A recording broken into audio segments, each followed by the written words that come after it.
si Bujang tuh bukan nomor pohon katanya, si Bujang tuh nomor anak kecil katanya.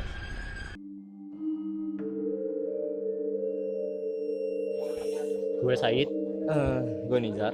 dan kita kali ini bakal Kita bahas kan gini, biasanya cerita horor itu kan di malam-malam. kita agak beda guys. Kita memang orang gila. Kita coba di sini di kebun-kebun karet ini Kebun karet anjing. cerita horor jam berapa itu? Jam 9 pagi. Apa? Jam 10 pagi ya? Jam 10 pagi, Bang. Kita tes. Intinya masih pagi. Kami menantang kalian. Hei jin. Nanti kualat lo pulang hilang. Gak jadi gini. Hmm. Kan gua udah dengar kan kemarin cerita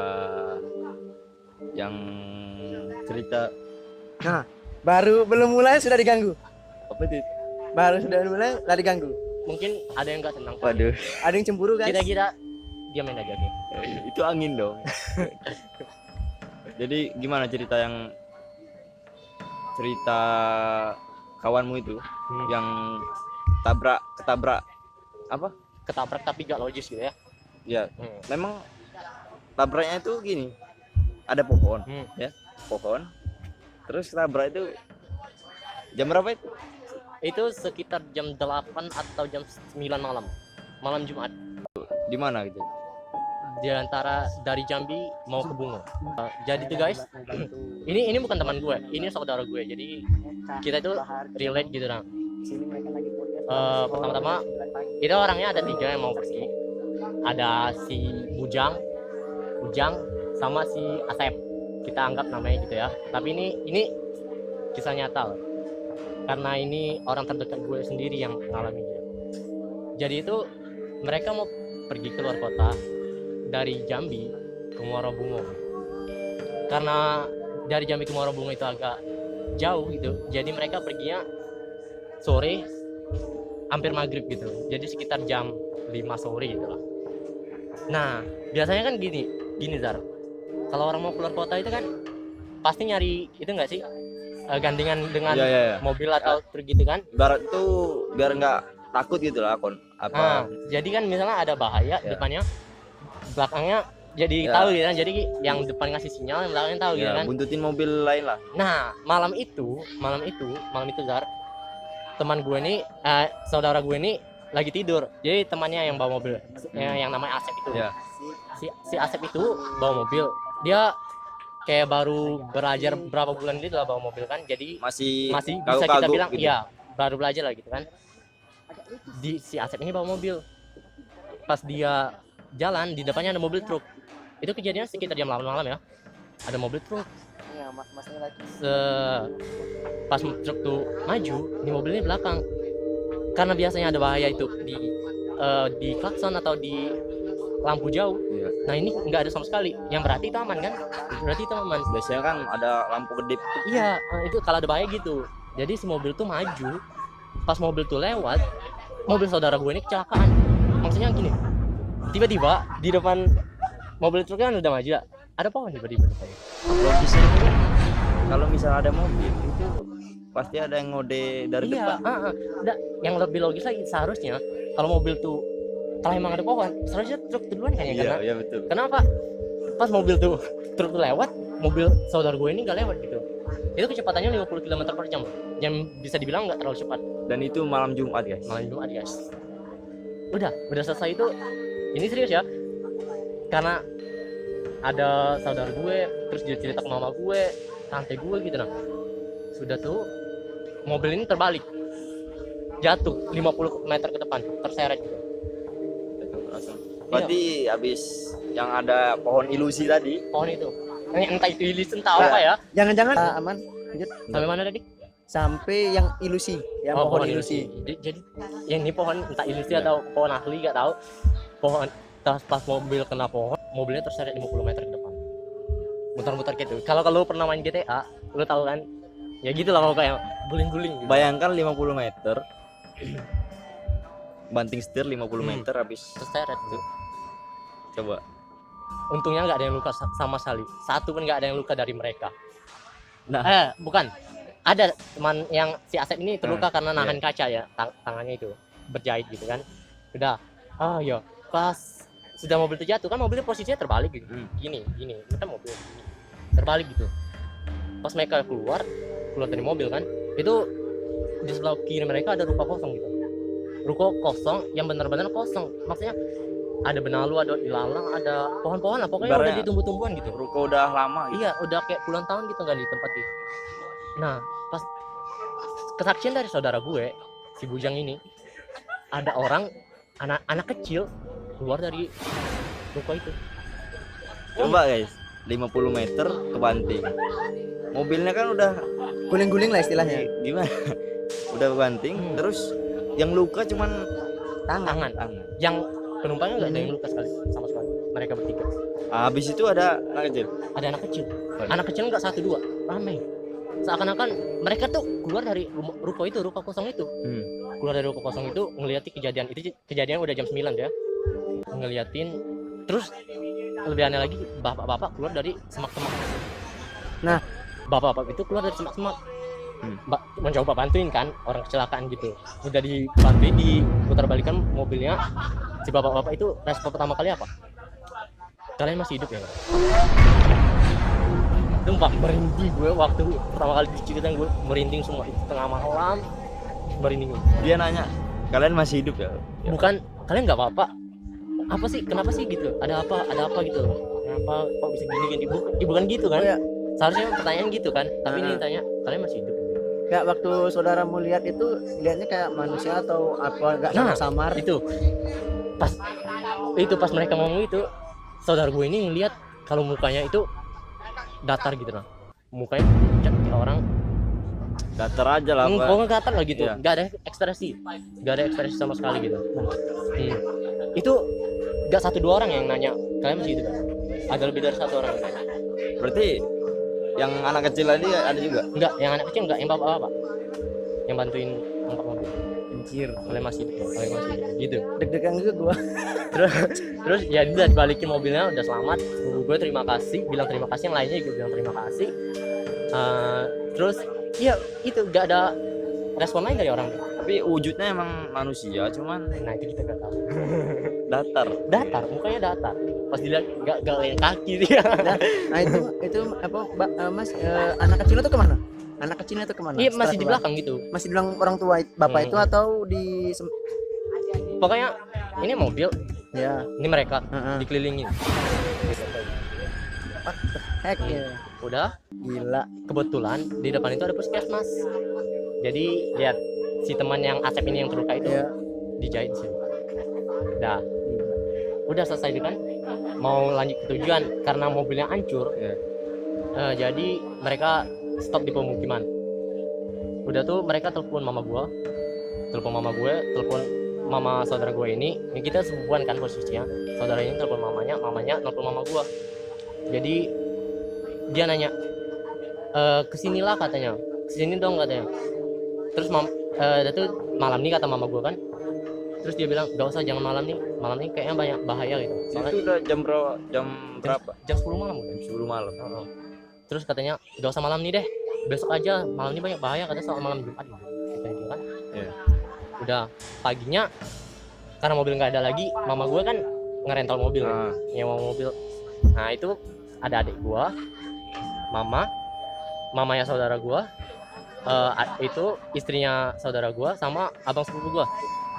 Jadi posisinya itu abang sepupu gue yang bawa mobil. Itu pagi, berarti itu Pagi. hari Jumat pagi. Berarti dari sini pagi jauh Pagi sana. langsung ke sana. Jadi mereka nungguin gitu kan.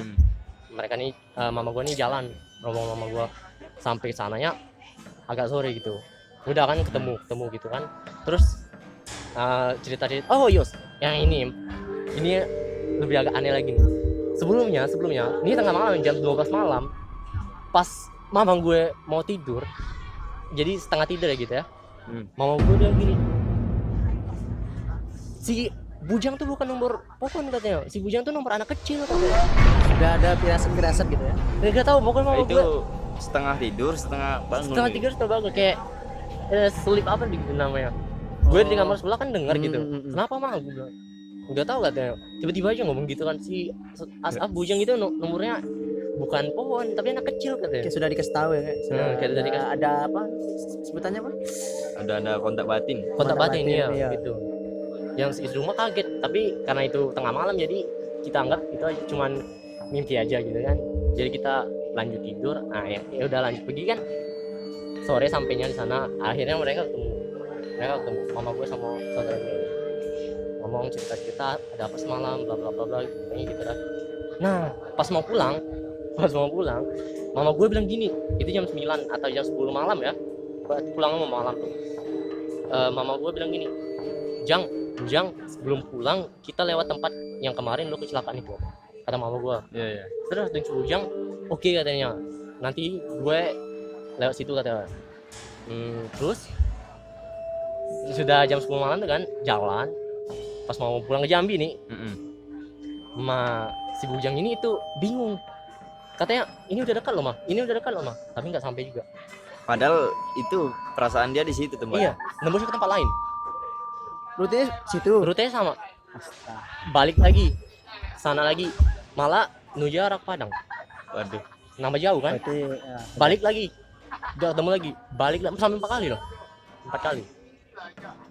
Terus dia bilang gini, udah ya capek nggak ketemu katanya. Pokoknya di situ ada dekat puskesmas katanya. Nah anehnya puskesmas itu aja nggak ada lagi. Puskesmasnya udah nggak ada. Padahal rutenya sama, seharusnya itu kan jalan lintas, seharusnya kan sama. betul. Tapi dia nggak ketemu lagi. Udah, terus si bujang nih saudara gue nih bilang gini, udah dah capek gue. Ada abang sepupu gue kan, bawa deh katanya, bawa bang katanya. Ya udah abang sepupu gue nih bawa kan. Nah terus pas abang sepupu gue nih bawa, itu posisinya udah jam 11 malam ya.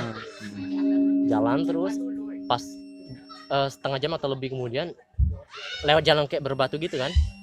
Terus mama gue teriak, kenapa sih katanya, kenapa lewat jalan gini katanya. Mama gue teriak gitu. Terus abang sepupu gue nih tuh berhenti mobilnya, stop. Abang sepupu gue nih keluar. Terus dia bilang, mana orang yang gue tabrak tadi katanya. Mana orang yang gue tabrak tadi katanya. Kaget dong seisi mobil. Asli pak. Iya kan terus kata mama gue, lu nabrak siapa? Gak ada yang tabrak katanya. Gak ada yang tabrak. Kayak ada katanya, kata abang tuh gue. Padahal ada. rame di dalam mobil kan. Padahal di dalam mobil, gak ada satu yang lihat. Terus katanya, ada katanya, orangnya hitam katanya. Dia kan ke bawah mobil, gak ada. Mama gue yang ngerasa, wah ini udah gak bener katanya. Udah gak bener kata mama gue. Kalian semua keluar dari mobil, kata mama gue. Adik gue semua, pokoknya semua ya. Mama sepupu gue, pokoknya keluar semua. Bujang, lu ganti baju sekarang, karena di baju itu kamu masih bawa bekas malam tadi katanya. Bekas malam tadi katanya. Bawa kejadian Iya. apa gitu namanya. Udah si bujang ini buka baju diganti ya. Gak berapa lama baju diganti. Ini abang sepupu gue kan mobilnya posisinya masih di tengah nih, Iya. tengah jalan. Jadi kan mau dipinggiri dulu. Pas mobilnya mau dipinggiri, di sebelah kiri tiba-tiba mobilnya berhenti. Logikanya itu mobil baru. Itu kan mobil Rental tadi pagi. Iya, Tadi rental pagi tadi kan. pagi. Seharusnya kan mobil rental kan diservis setiap hari supaya nggak ada kendala di customernya. Mobilnya berhenti tiba-tiba. Itu pas tengah malam, jam 12 malam tepat tengah malam. Panik mereka. Gimana nih? Gak ada bengkel dekat sini kan? Kebetulan di sini ada pemukiman. Ditanya ada kenal montir gak? Iya. Ruangnya ada. Jadi datang montirnya 3 jam baik di mobil. Apa yang kena? Akinya kena kadang. Padahal mobil rental. Padahal mobil rental loh. Gak mungkin lah. lah. Mungkin. Akinya Karena itu. kalau biasanya rental tuh biasanya semua sudah beres gitu, sudah bagus. Tinggal pakai aja. Iya, seharusnya gitu. Tapi ini akinya kena. Oh ya, sebelum ganti baju tuh ada di dalam ruangan tuh, di dalam mobil tuh ada perasaan gitu lah orang-orang di situ. Sebelumnya sih mama gue bilang gini, kalian pokoknya kalau lewat sini gimana ya, jangan ngomong-ngomong, Iya. jangan ngomong asal gitu. Pantangan gitu. Ya, pokoknya gitulah. Nggak Iya. mama gue bilang. Tapi emang nggak ada yang ngomong. Nggak ada yang ngomong sama sekali. Berarti emang Itu kan posisinya malam ya. Langsung spontan tiba-tiba kejadian. Tiba-tiba kayak ada nabrak orang gitu. gila. Itu emang the best story, emang true story-nya emang agak mencekam ya. Gila. Udah setelah itu ya udah mobil baikin, Nah. mereka pulang langsung. Alhamdulillah. Alhamdulillah sampai lah kan, sampai yang tujuan. Setelah itu tapi tidak ada kejadian kan sampai maksudnya itu sampai di rumah apakah ada Nggak ada. gangguan-gangguan lagi Nggak tidak ada ada, kan? nggak Berarti ada. cuma di daerah situ aja kan? Iya, cuma sampai situ aja. Pas sudah pulang ya udah selamat gitu. Ya itulah tadi cerita dari teman kita. Ya kalian mau percaya atau enggak ya terserah Iya. kalian. Sebenarnya gue juga nggak percaya, tapi kan berhubungan ini mama gue yang cerita. Jadi ya 50-50 lah gitu nah. Dan di sini kita ambil positifnya aja. Kalau kemana-mana tuh ya harus Hati-hati. hati-hati, baca Ya, doa, baca jaga-jaga. Ya begitulah pokoknya. Lumayan sih gila. Sampai jalannya tuh sampai dibuat kesasar, sampai dibuat tersesat. Mobil truk itu aja nggak tahu kemana. Mobilnya tuh kemana? yang not logiknya tuh pohon dan truk. Pohon dan truk. Nah itu. Mobil truk lebih besar daripada mobil belakang nih kan. Ah itu. Seharusnya mobil itu kena duluan. Dua orang yang celaka. Poin paling anehnya itu di situ, Dari situ kan. di pohon itu. Sama ruko. Pohon ruko puskesmas. Pokoknya antara itu ilusi atau emang disengaja di penglihatan kita nih sama makhluk gaib. Jadi yang jahit dia tadi siapa? Nah itu Gak tahu gua. mbak-mbak yang jahit itu siapa? udah not logic udah. Baik, Dah. Oke, mungkin gitu aja ya. Kalian mau percaya atau tidak, itu gimana ya? Itu udah pengalaman tersendiri. Iya. Kami cuma menceritakan di jam 9 pagi, jam 10 pagi. Di jam 10 pagi kami cerita. Biar kesannya enggak apa gitu. Tapi kita di tengah hutan loh. Karena kami menggunakan kamera pas-pasan supaya tidak ada noise di malam hari. Oke, nah gitu aja.